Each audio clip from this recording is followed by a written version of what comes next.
AP రాజకీయాలు రోజురోజుకు మరింత ఆసక్తికరంగా మారుతున్నాయి.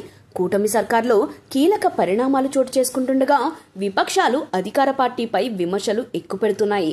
తాజాగా వైరల్ ఫీవర్తో బాధపడిన డిప్యూటీ సీఎం పవన్ కళ్యాణ్ ను పరామర్శించేందుకు సీఎం చంద్రబాబు ఫోన్ చేసినా ఆయన అందుబాటులోకి రాలేదు.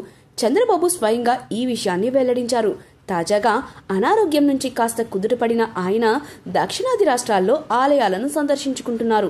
అటు ఏపీ కూటమి సర్కారుపై విపక్ష నాయకులు విమర్శలకు పదును పెట్టారు.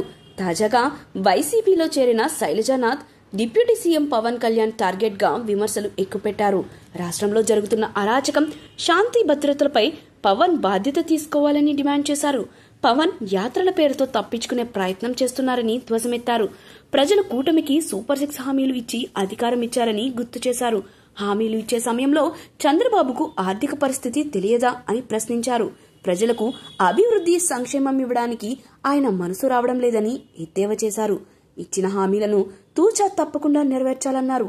పవన్ కళ్యాణ్ క్షమాపణలు చెబితే సమస్యలు పరిష్కారం కావన్న శైలజానాథ్ ఏపీలో శాంతి భద్రతల గురించి ఎంత తక్కువ మాట్లాడితే అంత మేలు అన్నట్లు తయారైందన్నారు.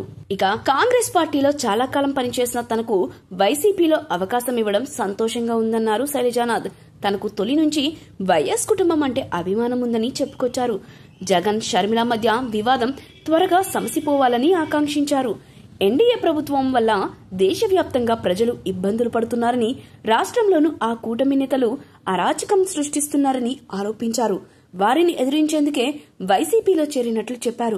అటు శైలజానాథ్ చేరికతో మరికొందరు కాంగ్రెస్ సీనియర్లు, గతంలో వైఎస్ఆర్తో కలిసి పనిచేసిన నేతలు ఇప్పుడు వైసీపీలో చేరేందుకు సిద్దమవుతున్నట్లు తెలుస్తోంది.